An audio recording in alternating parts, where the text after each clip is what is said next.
There we go. Okay, so that's what we'll do. Quick stats and then jump into an area of business to place focus. I'm glad that the TCs are on TCs and office managers are on the call as well, because they're always a great resource for you guys when myself or Dan or somebody else is not available. Yes. Hold on one more second. I apologize.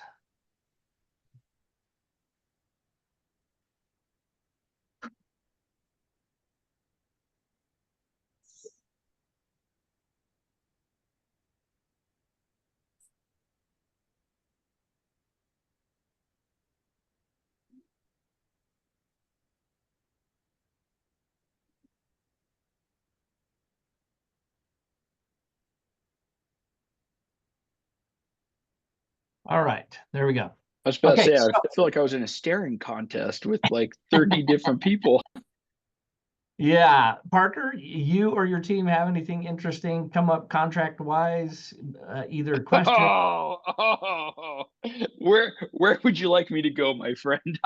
just the top one, the top one. Uh, Probably the top one would be for right now the protection period, Yeah. and where that comes into play, how it comes into play, and what a lot of the new verbiage is for all of that. Okay. Put a placeholder there because I will hit that right after the stat thing. I appreciate that. That's actually a good thing for us to cover. So I'm gonna go ahead and share my screen.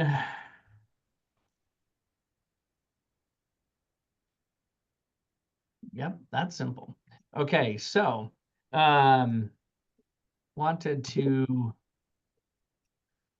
here's where I want to be.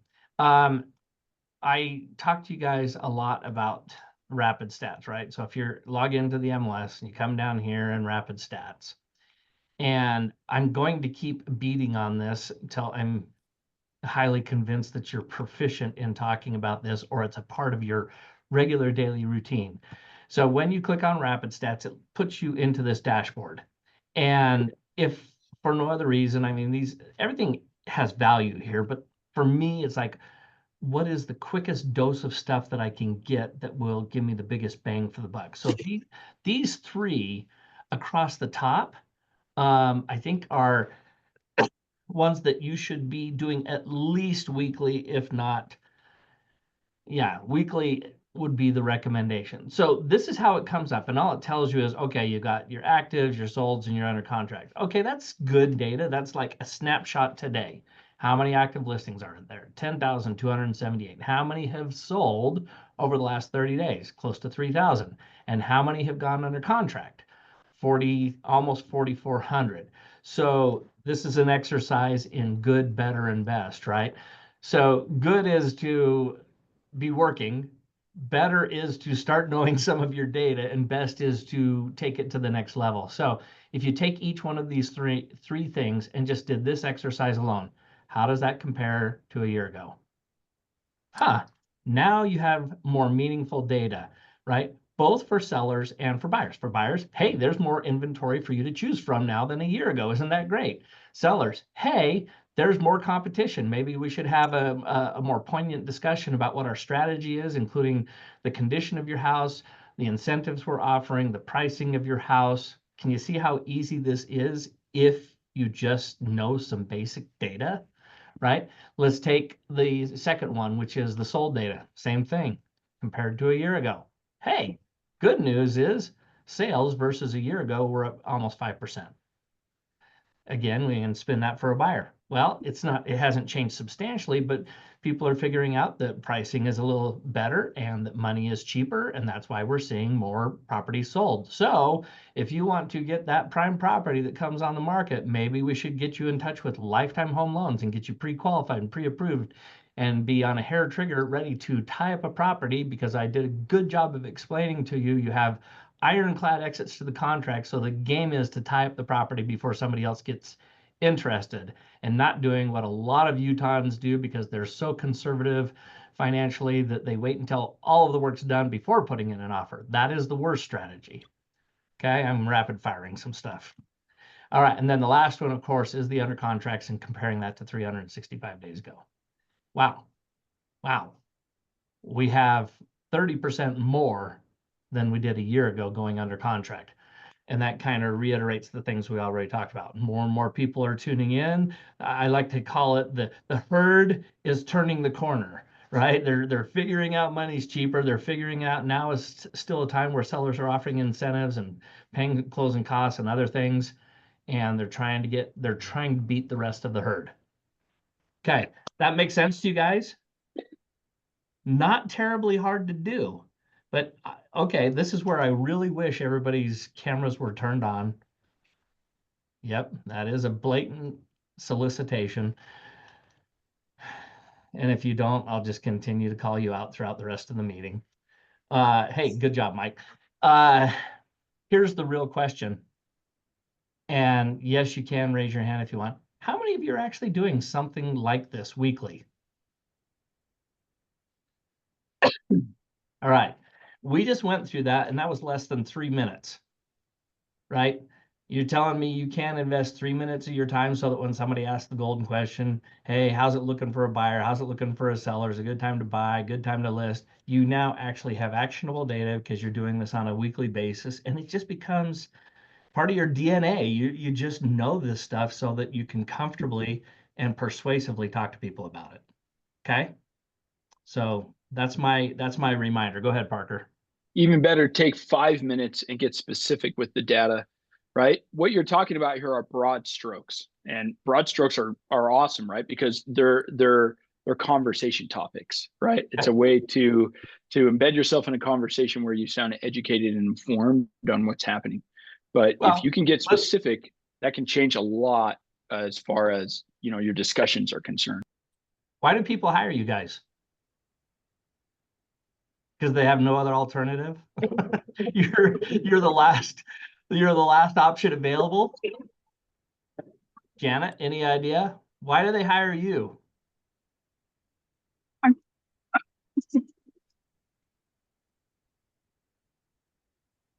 Well, I'm hoping the reason they hire us is because we portray what we actually are, which is the pros who can bring something to the table, right? Most of the public does not immerse themselves in real estate. They don't know the stats. They don't know the trends. They don't know pricing. They don't know the financial program options. They don't know navigating boundary line issues. They don't know how to work through repair issues or due diligence items.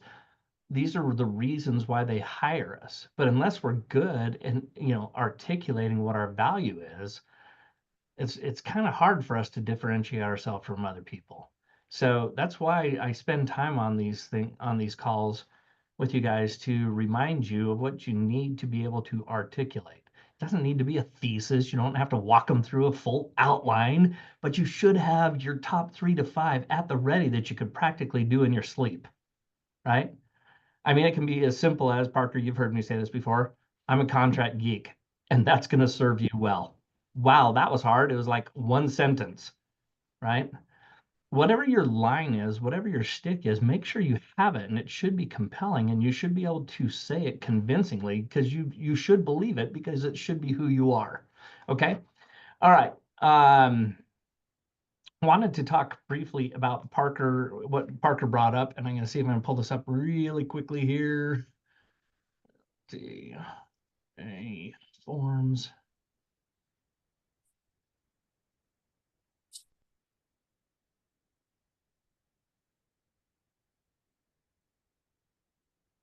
Yeah, real fast is a subjective term. Sorry. Okay, so we all know that pull this one up on the screen and reshare my screen. Okay, here we go.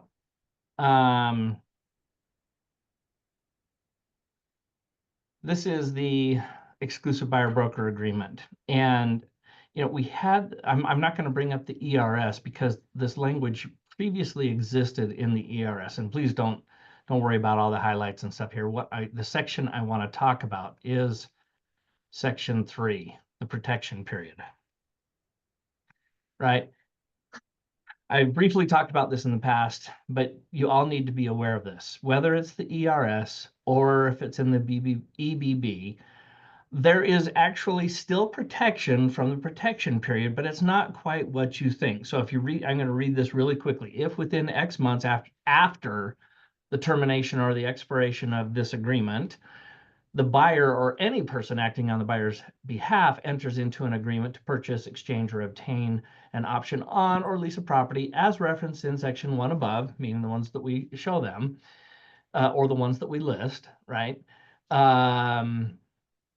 Located for the buyer by the buyer's agent or the company, or on which the buyer's agent negotiates, right, during the initial term, what's the consequence? The buyer agrees to pay the company the brokerage fee referenced in section 2. And it would be fantastic if they put a period there and didn't say anything else. So this is the challenge. It's this section here. Unless, so all those protections are still in place, unless what? The buyer is obligated to pay a brokerage fee on such an acquisition to another brokerage based on another buyer broker agreement entered into after the expiration or termination of this agreement. So let's back up here. The premise, or what most agents have thought over the years, has been, well, if I show you, Parker, 10 houses, and then our our buyer broker expires, right?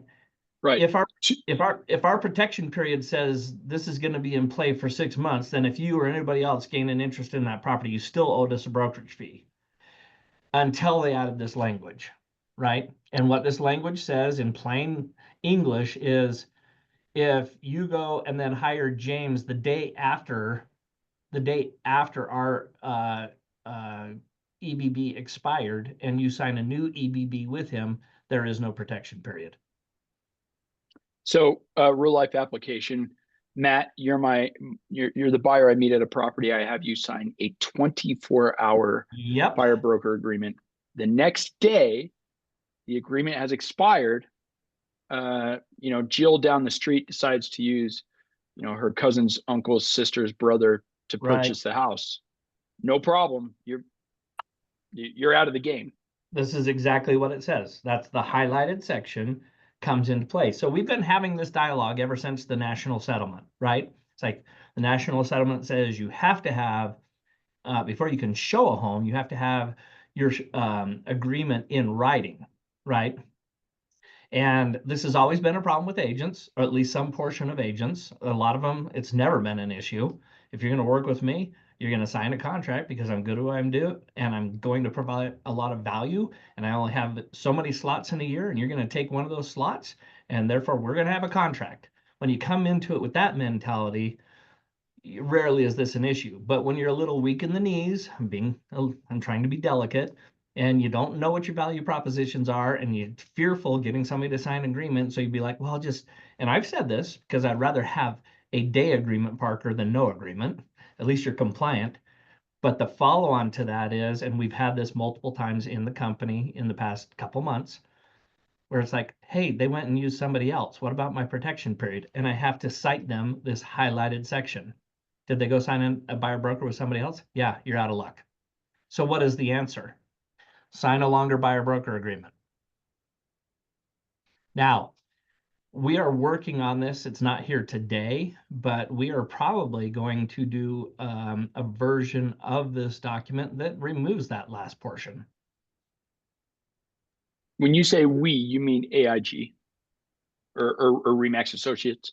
Remax Associates will either have an addendum to remove this sentence from section 3, and that would be an addendum to the contract, or if I can negotiate with UAR to allow them to do this, without being in copyright um, violation. Either way, I don't like this.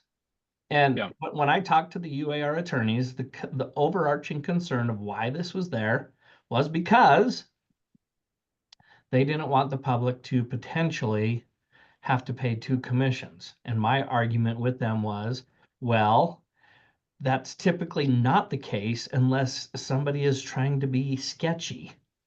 In most cases, it's when somebody's trying to be sketchy. Your example, Parker, of I want to use Parker to go show me all the houses, and then I know well in advance that I'm going to have Uncle Bob write it up for me. Well, who's being sketchy? It's not the agent, right? It's the public. So why are we putting the agents at a detriment? So that's the argument in a nutshell. But as it stands today, you need to know both in the ERS and the EBB, this language is there. If after this agreement expires, meaning like the day after, the minute after it expires, they go sign another one, you have no claim to a protection period. Okay? So we will work on that and we will try and make that better. All right. Now I want to get to the meat. So Matt, Yeah, go ahead. instead of this, for the time being, the best thing to have people sign would be the Zillow showing agreement. Is that right? No, it's even worse. I'm just kidding. It was just a joke. Anytime you say showing agreement, you know my favorite phrase is, oh, you mean the realtor Uber agreement? Yeah, that one. Okay. So what I wanted to spend the majority of our time on today was when we go out and we're working with the public or our SOI, knowing that, I mean, transactions aren't exactly flying off the shelf right now. Is that fair to say? I mean, they're closing, but it's not crazy. It's not gangbusters.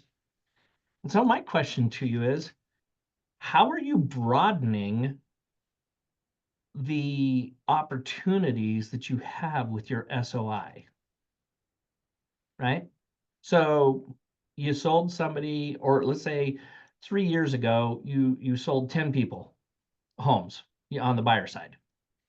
And of course, you either stayed in touch with them or you're now staying in touch with them because we showed you how easy that is to do. And then at some point, you're going to have a conversation. And I'm going to give you the argument that we hear a lot of. Well, I got this wonderful house and my interest rate is at 3.5%. Why would I ever want to move? Because, mortgage rates are 5.5%, 6% right now. And so what do you say to that? Is there anything to say?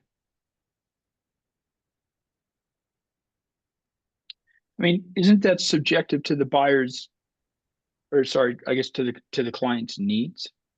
So like how can I say, oh yeah, you should totally go and buy right now? When I mean, look, I mean, there's an Yeah. argument to be made. Hey, look, do you want to build wealth in real estate? You do.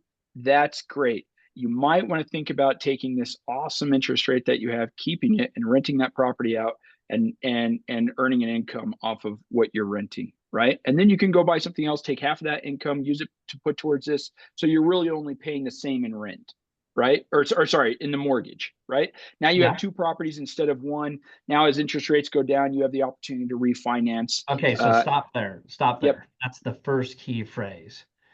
If everybody have their little calculator, I've got mine. If you have look, the median sales price is about $525,000, right? So to get in that with a conventional loan, right, times 0.05, this is going to cost you $26,250. So write that down, 26,250. Okay. If the market, and we're going to go with a very safe or a very easy number, let's say the market was going up 10%. Whatever I say, you can take it in half when I'm done, but just for easy math, if you have one property at $525,000 and you multiply it in 1 year times 1.1, the original number plus 10%, it's worth 577,500. We back out the $525,000 in 1 year. With that kind of appreciation, your equity went up $52,500. Okay, to Parker's point, what if you had two properties? Let's just say they're the same property. You went up 105,000 in 1 year. Let's say that 10% is unrealistic, that they only appreciated 5%, right? Okay, well, we're back down to between the two properties in 1 year, 52,500. How much did you have to put in, Parker, as a down payment? You're muted, but that's okay. 26,250, Sorry, you right? can go as low as 5%. I guess a lot of it just Well, depends on that's what you're that's trying to do. the Probably 20%. that's the number I used, right? Okay. So $26,250, right? And let's say times two. So there's $52,000 in 1 year at 5% increase in value because it's a leveraged investment. And I get it. There's a lot of CPA minds in there. They're going, well, that's not exactly right. What about blah, blah, blah? I'm just painting with a broad brush right now. I'm highly aware of some of the little nuances, but by and large, you're getting your investment was $52,000 and you got $52,000 in a year. What kind of ROI is that? I don't know. Sounds a lot like 100% ROI. How many stocks do you guys individually own that are giving you 100% ROI annually? That's what I thought. That's what I thought. So here's the thing I wanted to walk through a couple of quick stats for you guys to kind of fill out the discussion on this. Okay. So first of all, a lot of this has a presupposition that there is equity in properties. So before that, I'm going to show you, you guys are seeing this, right? Renting versus owning. All right. Now remember, here's COVID 2020, right? Kind of on par. And then with the uh, increase in the price of owning a home, I mean, hey, there's a big gap now between owning and renting. Well, what does that mean? That means there's going to be a lot of renters in the future, right? So I'm giving you the first pillar of why you should be having a discussion with your SOI as to why this may not be a bad play, because there's going to be demand for the foreseeable future for rental units because not everybody can afford this house. The gap has widened. If I go down a couple more slides, look at this one. Housing demand in Utah. Now, this is from 2024 to 2033, so a 10-year span. And I just did some rough math. Oops, I guess I can't. I did the four um, uh, counties up north, and we could add in St. George. But between all of those, there's basically 225,000 homes, households needed in the next 10 years. Sorry, That Matt, has is this nothing on to do Rapid with, Stats? sorry, Mike. Sorry, is this on Rapid Stats? No, this was at a Salt Lake Brokers Forum, but if you want these slides, as is usual, send me an email when we're done here today, and I will send you the slides. But it was great. This is from the Gardner Institute, who's kind of the prevailing expert on housing issues in the state of Utah. So pretty impactful data when you realize this isn't talking about, oh, people are moving. This is like, no, we have people growing into adulthood. We have outside immigration into the state of Utah, net in migration. So quite a bit of demand. So all of these things should be encouraging to somebody who has equity in their home and is looking to utilize real estate as one of their primary wealth building tools. Now, I want to show you one other thing here. Huh? Yep, I really do want to show you something else here. Check this out. So this is from the Federal Reserve's website, right? And they have regional ones. They tend to all have the same data. But this is the amount of equity, right, in real estate. And you can see, we're in the 80s and into the 90s. And then, we had 2010. And then look what has happened to equity since then, right? And if you look at this, it's pretty substantial equity. I went to the next level, which is to say, okay, let's see by state, right? With the top 10 states with the most equity as a percentage of value. Look at that. There's Utah. Can you guys see that? Maybe I need to zoom in a little bit. Average home equity, $225,808. That's significant, right? 53%, 53.6 uh, home equity. That is monumental. When you get above 30%, I think they consider it substantial home equity, and we're sitting at 53%. So there's kind of pillar number two. There is a ripe field in your SOI if they've been in a property for a while. To leverage that into growing 2 or more properties up as values increase. Everybody okay with that so far? All right. So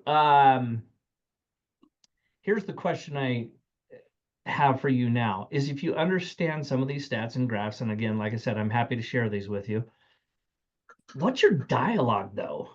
Right? What are the main points? If you were sitting down with me, I'm a modest, analytical, expressive, who's got equity in his house, and I bought a house with you previously. What would you, and somehow we're having a conversation, and I'm asking you, James or Parker or Dan or anybody else, Courtney, if I ask you, well, I don't know, I got a good rate, so I just don't know if I want to move, right? And you start down the path of, well, have you considered an investment property? Okay, that part's easy. Now the question is, what are the pillars that you're going to touch on? When they say, no, tell me more. What are you going to talk about? This is what this call is for, right? It's all theory until we get pressed on what we would actually say. And what we say is so hyper important. So come on, give me something. They don't have to be in order. Just give me one thing you would cover.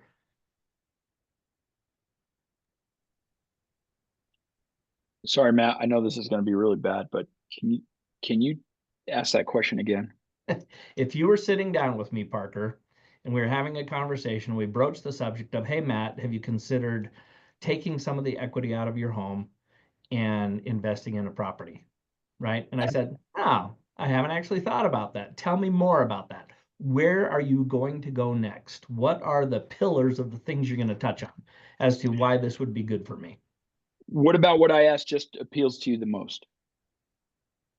Like that would be my first question because I want to find out what their needs are. Let's say, oh, well, I do want to build investment all right, so properties. let's go. Well, you know what? The Okay. idea of being able to grow 2 properties seems intriguing to me, but I just don't know what the real advantages are. I mean, I get the, writing up 2 properties, but what else is there?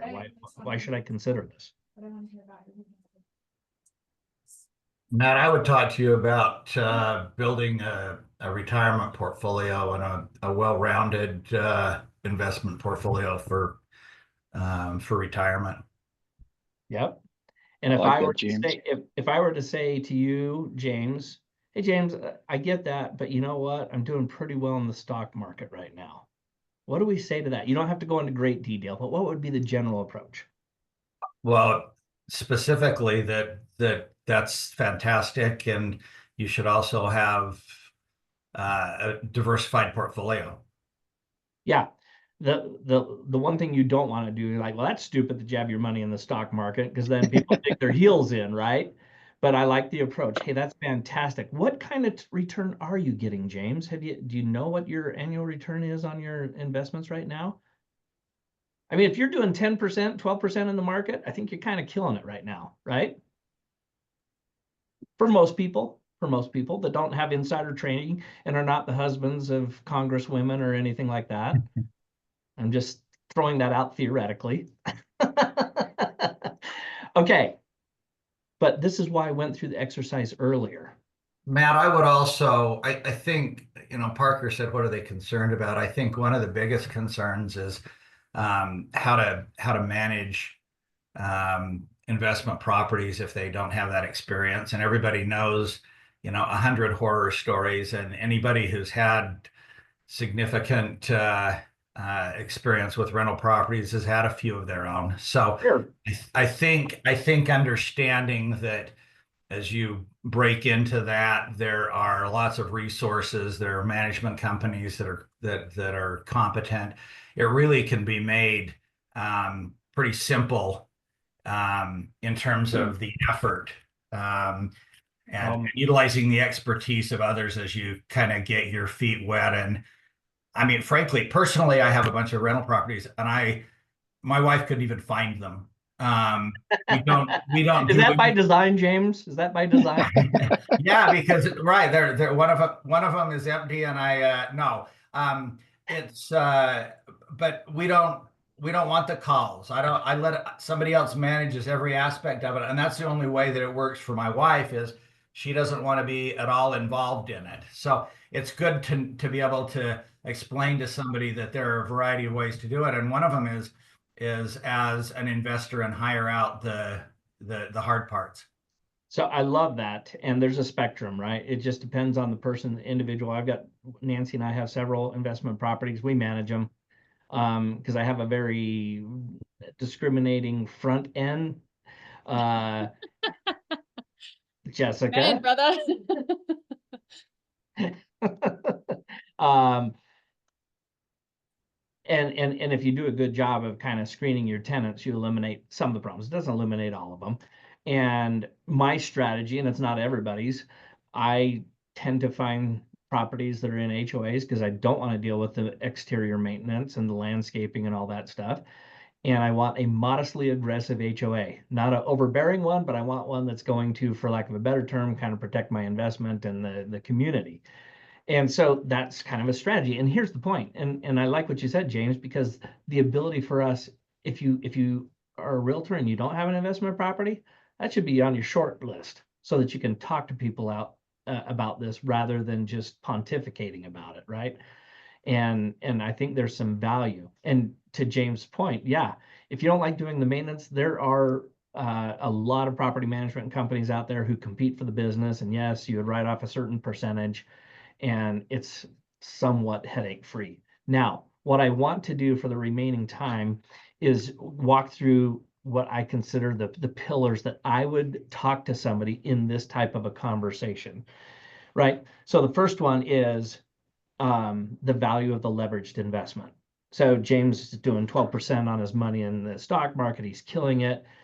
Does everybody know how to use an Excel spreadsheet, an amortization table to plug in numbers and just get the payment? And if not, Yep.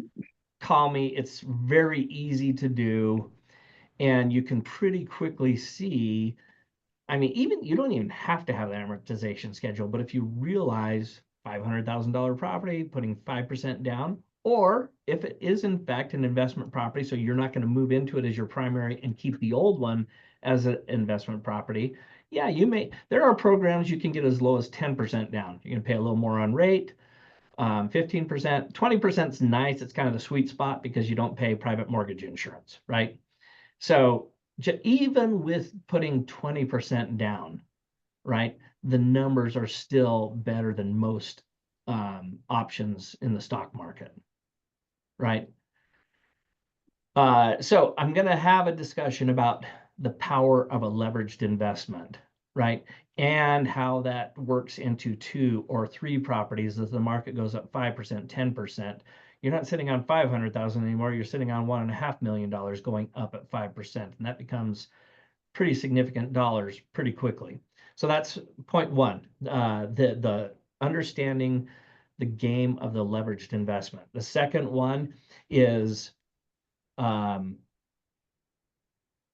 having somebody, your tenants, and I know this sounds terrible. I'm sorry if any of you are renters, but this is why we do this as landlords.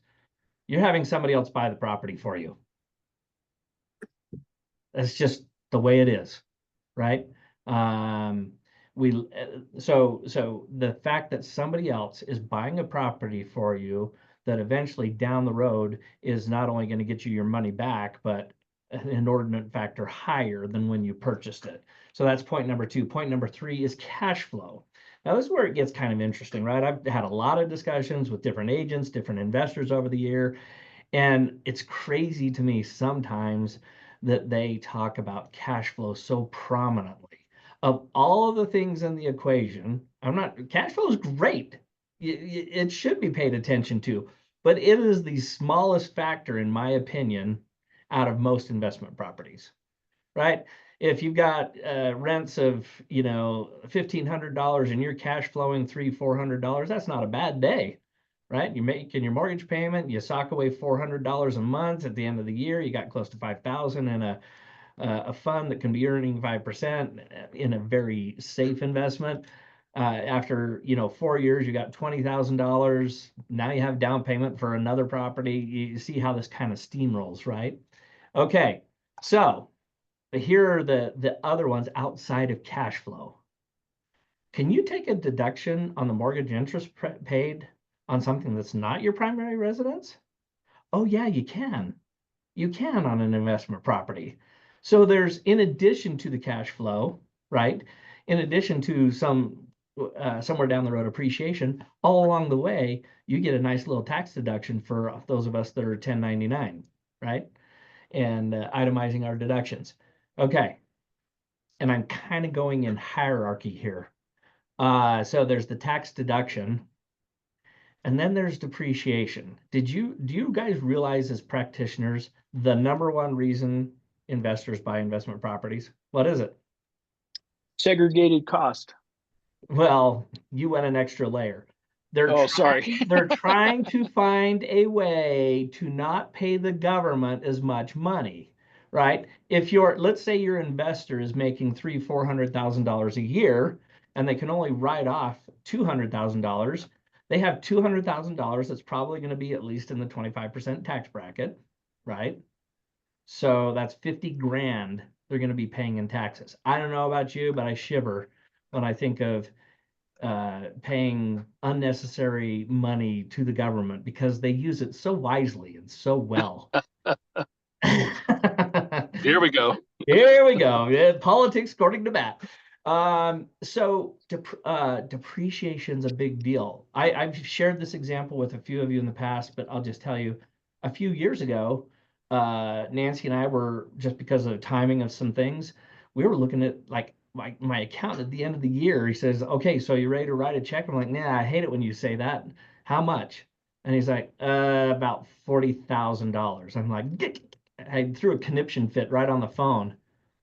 And I said, "Ryan, dude, no, I can't. I don't want to pay that amount." And he's like, "Well, you got investment properties, and we've been doing straight line depreciation." So a real quick course on this. When you buy a property and you're depreciating it, they take the value of the property, they divide it by 27 and a half years, and you get to take an equal amount of depreciation deduction each year. And okay, great. So if you had a $500,000 property, let's just do this for fun. And you divide it by 27 and a half years. Each year you get to write off $18,181 just in depreciation. Now that has nothing to do with your mortgage payment deduction. So all these things are additive. But what Parker mentioned was cost segregated depreciation. So in a house, the roof depreciates different than the structure, then does the cabinets, then does the carpet and the flooring and the paint and everything else. And so they have this whole category of CPAs that go in and kind of recategorize it and basically move it from a straight line depreciation to heavy loaded on the front end, right? Because a lot of things will depreciate in the first 5, 7, 10 years. And by doing that on a few of our investment properties, I went from owing $40,000 to the government paying me $10,000. Doesn't that just make you smile? Come on. So that's on a very small scale. Your bigger investors, your institutional investors, this is one of the reasons they do it, is because it helps protect the income that they're currently their revenue streams. It's a great write-off. All right, and then the last one is the grand poobah of all things in the hierarchy, in my opinion, is it's some date in the future, let's say you had your $500,000 house, right? And you multiply it times 10%. That's year one, times 10%, times 10%. There's 3 years, times, and we do 5 years. What's the value? Anybody doing that along with me? 10% for 5 years, $805,255. You got roughly $300,000 of appreciation, as well as the depreciation that you were able to get and protect the government from taking money out of your pocket, as well as the mortgage interest rate deduction, right? As well as cash flow from any money you have exceeding the cost for carrying the property. So I know that's kind of a boring discussion when you've done this for a while, but for somebody who's never done it and they see it, you can like see the light go off in their head, like, oh my gosh, why am I just sitting on this equity in my house? Right? If my house is 500,000, we got 50% of equity, I got $250,000 I could be putting to work for me. Now listen, I don't believe in going hog wild. I'm a conservative guy. I always want to have enough liquidity that I can survive a year's worth of troubles without batting an eye. So I'm not saying go leverage everything you have, but if you have substantial equity in your property, all right, right, this is our discussion with our SOI. Why would you not be putting it to work for you? It's a warrior waiting to go to battle for you, right? We can do it in a very conservative fashion where you still have equity in your property. You just leverage some of it. Does this make sense to you guys? Yeah, and this is what Warren Buffett was talking about when he said, the true wealthy are the ones that figure out how to make money while they sleep, right? Yep. And so this is a big investment up front, and then you take the line items of each one you just went over and you add it all up, and that's the cumulative total return on your investment, right? And then we would call this the 4 pillars of investment real estate, right? Is That's you right. come up with your initial down payment, right? Your cash flow over time will pay you back for your initial down payment. And then what you said is exactly right. If you put down 10 or 20%, the rest 80 or 90% is being paid off by someone else. It's amazing. And honestly, Dan, that graph, it's not even exploitative. I mean, if they can't afford a mortgage, right, you're giving them an option that it's way cheaper for their household. Yeah. No, that's right. And then sorry, someone's texting me. And then the last part is, not only do you have just that mountain of equity, 5-10 years down the road, but the arbitrage that you're able to do with that, right? And now you can deploy the equity from that in buying other assets, right? And so now your initial investment of 10 or 20% is capable of buying another investment. And so it's a snowball effect that just gets bigger and bigger over time when you're able to deploy that extra equity that you have standing on the sidelines.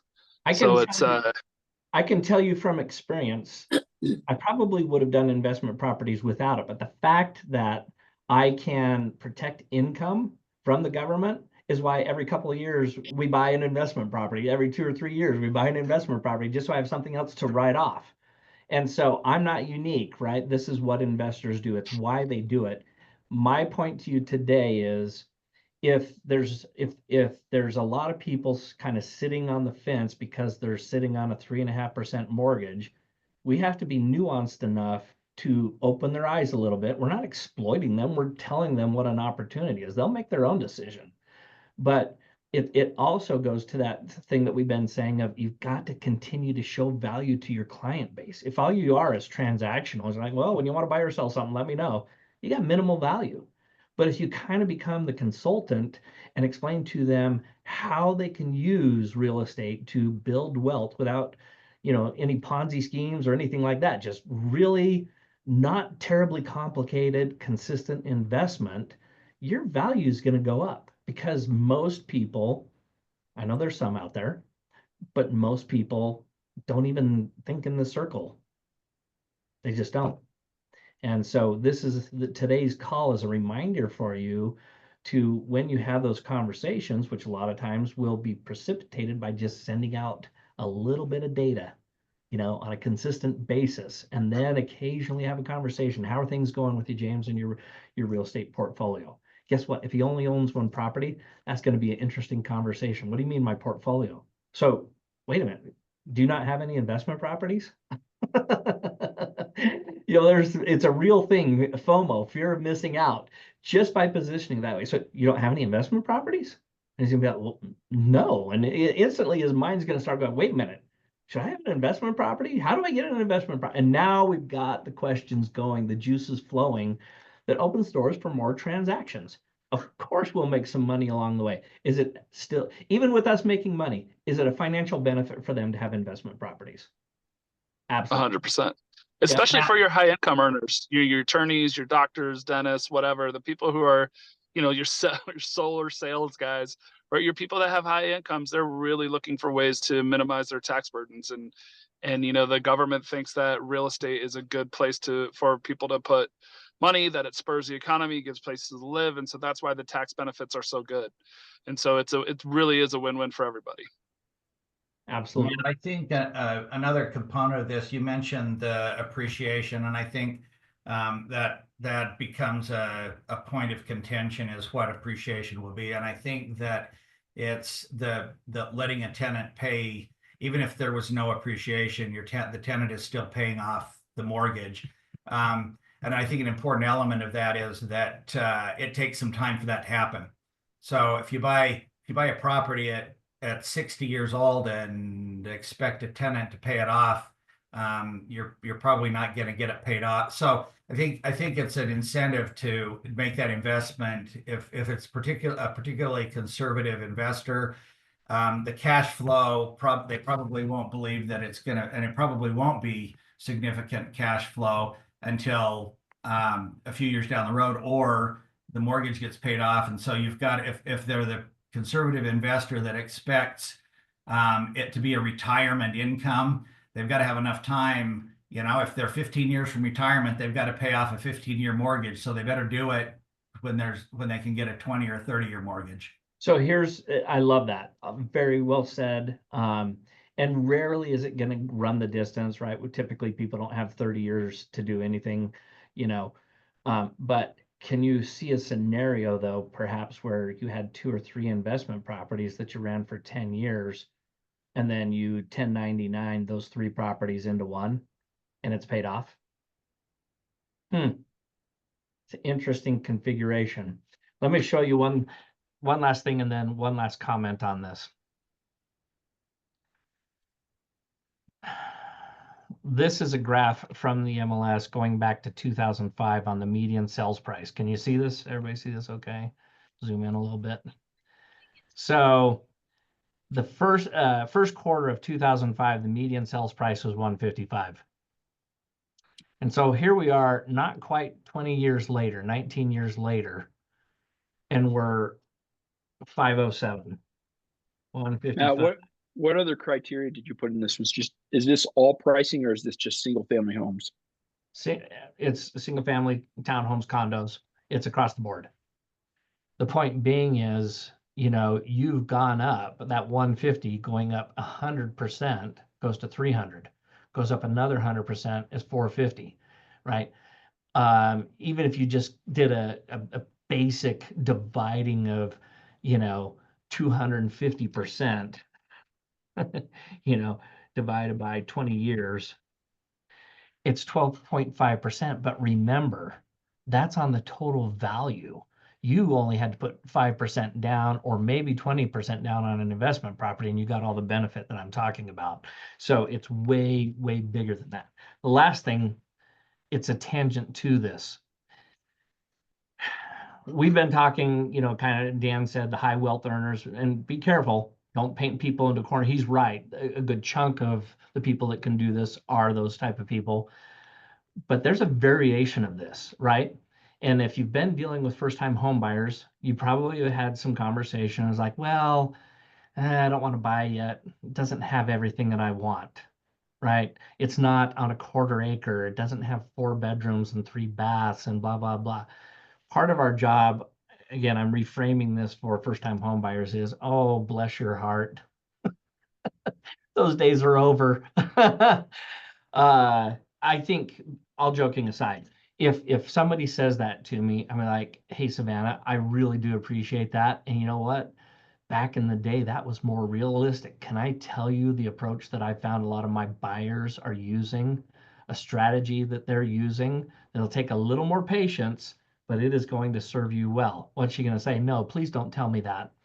What if Of I don't have course. patience, Matt? Yeah, of course she's going to say, well, yeah, what are they doing? I said, well, you know what?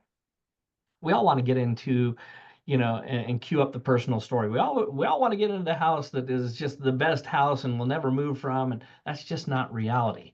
For first time home buyers, they need to get a foot in the door. So let's find you a nice townhome, condo, something like that, that we can put you in for 1, maybe 3 years, just depending on how it goes, right? And when the time comes, because you're working at a company and you're going to get some raises and this, that, and the other, 1, 2, 3 years down the road. By the way, how much did you have to put down to get into this? Oh, you went FHA, right? Or let's keep it clean. You went conventional, you put 5% down, right? And then in 3 years, you find the property you really want and you have more financial resources to do it. And you can use 75% of the rental income from property number 1 to help qualify for the second property. And oh, by the way, you get the tax deductions and the depreciation and all those things that we've been talking about. And then we move you into the house more closely aligned with what you ultimately wanted. And here's the beauty of it. You're not an idiot like me that waited until I was in my 50s to start buying investment properties and have to put 20, 25% down. You got your first investment property for 5% down. And now you're writing 2 properties up as the market increases, right? So we should be good storytellers. Storytellers is not to be construed as misleading or lying. Storytellers are taking truth and statistical data and putting it into a place where they can visualize how it's going to benefit their lives, right? That's when we start to become better practitioners, as we can take the data and weave it into a plan where they can see, yeah, that freaking makes sense for me. Let's get after it, right? So coming full circle, I just wanted to make sure as we come into 2025, I think it's going to be better than 2024. How much better? Not sure. It could get better really fast depending on what the Feds does, but don't put all your eggs in the Feds basket. Make sure you have strategies in place like this, talking to your SOI, who you know on average has good chunks of equity, and show them how they can leverage that in buying a property. And therefore, you're increasing your transaction count on something that's already there, already established. And furthermore, you're building that relationship where you're ongoing consultant, not only for them, because if you do this for them, they're probably going to be talking to the brothers and sisters or parents or neighbors who are in similar situations. Have you considered investment? Well, my realtor showed me a plan. Well, who's your realtor? And all of a sudden, this starts to take on a little more momentum. But if we just sit there and do nothing and expect it to happen through osmosis, I can guarantee you it won't happen. So, any questions, concerns, final comments? Or are you just all mesmerized? If you're all mesmerized, just nod your head and we'll call it a day. All right, so today is December 9th. Tomorrow is my wife's birthday, so I got to remember to get out and get her something. But, you know, we've got effectively 20 days left in the year. Remember this. There's still a lot of business that happens in December because it's a break in the school year. So don't take your foot off the pedal. Stay engaged and continue to work hard, but also enjoy the holiday season. Appreciate y'all. Thanks for being on the call. And if you want any of the slides that I showed today, just send me an email and I'll get them out to you. Okay? Thanks, Matt. Thanks, Matt. Thanks, y'all. See ya. Thanks, Matt.